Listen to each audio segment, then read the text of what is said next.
कि कहीं सचिन पायलट मुख्यमंत्री न बन जाए। लेकिन राजनीतिक विश्लेषकों की नजरें केवल फूलों की माला पर नहीं टिकती। वही दिन जब अशोक गहलोत ने मुख्यमंत्री रहते हुए सचिन पायलट को उप मुख्यमंत्री और प्रदेश कांग्रेस अध्यक्ष के पद से हटा दिया था। गहलोत की राजनीतिक शैली को करीब से देखने वाले जानते हैं तो शायद ये मासूमियत नहीं बल्कि एक राजनीतिक भ्रम है। शायद पायलट के समर्थकों को इस तस्वीर से सुकून न मिले। नमस्कार, मैं रामगोपाल जाट और आप देख रहे हैं सियासी भारत। राजनीति में न कोई स्थायी मित्र होता है और न ही स्थायी शत्रु होता है, लेकिन कुछ रिश्ते इतने गहरे जख्म छोड़ जाते हैं कि उनकी मरहम पट्टी भी महज औपचारिकता लगती है। राजस्थान की राजनीति में कांग्रेस के दो प्रमुख चेहरे अशोक गहलोत और सचिन पायलट इसी जख्मी रिश्ते का सबसे बड़ा उदाहरण है। एक ऐसा रिश्ता जिसने न केवल पार्टी को नुकसान पहुंचाया बल्कि राज्य की सत्ता तक कांग्रेस के हाथों से छीन ली गई। और अब करीब 1.5 साल बाद जब यही दो चेहरे एक साथ एक फ्रेम में मुस्कुराते हुए दिखाई दिए, सहज दिखते हुए, तो सियासत में हलचल मचना स्वाभाविक था। सवाल उठने लगा कि क्या ये दोनों सच में एक हो गए हैं या ये भी राजनीति का ही एक नया खेल है। पूर्व केंद्रीय मंत्री स्वर्गीय राजेश पायलट की पुण्यतिथि के बहाने हुई ये मुलाकात पहली नजर में तो सम्मान और श्रद्धा का भाव लिए हुए दिखाई देती है, लेकिन राजनीतिक विश्लेषकों की नजरें केवल फूलों की माला पर नहीं टिकती, वो तो उन हाथों को भी पढ़ लेती हैं जो कभी तलवार थामे थे। सचिन पायलट खुद अशोक गहलोत के साथ तस्वीर साझा करते हैं। सोशल मीडिया पर एक्स यानी ट्विटर पर तस्वीर वायरल होती है, लेकिन इसी दृश्य के पीछे एक तारीख बार बार कानों में गूंजती है, वो है 13 जुलाई 2020।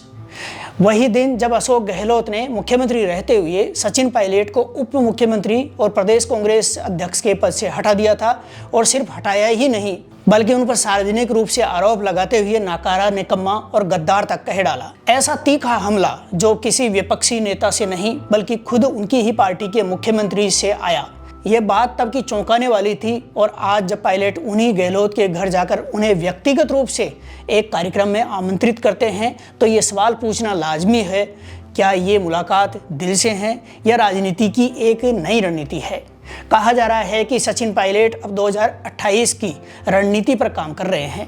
उनके पास राजस्थान में अब न कोई पद है और न सत्ता की कोई आधिकारिक शक्ति, लेकिन महत्वाकांक्षा वैसी ही है, राजस्थान की सत्ता के शीर्ष पर बैठने की। और इसी महत्वाकांक्षा को पूरा करने के लिए अब वह उन तमाम नेताओं से संवाद कर रहे हैं जो कभी उनके विरोध में खड़े थे।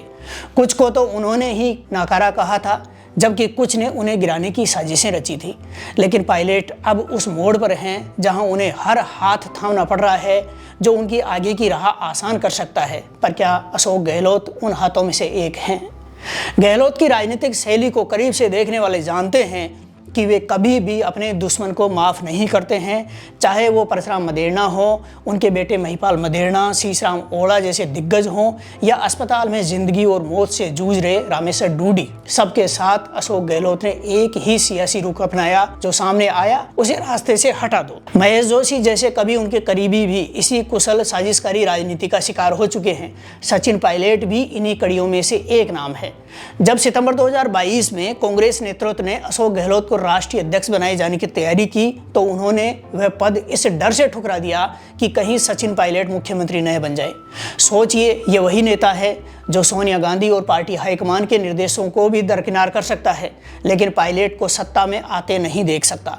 ऐसे में अगर पायलट ये मानते हैं कि अब गहलोत के साथ तालमेल बिठाकर वे 2028 में मुख्यमंत्री बन सकते हैं तो शायद ये मासूमियत नहीं बल्कि एक राजनीतिक भ्रम है। राजनीति में चाले चलने वाले खिलाड़ी भूलने का दिखावा तो कर सकते हैं लेकिन माफ नहीं करते, और गहलोत इस मामले में किसी भी राजनीतिक खिलाड़ी से कम नहीं है।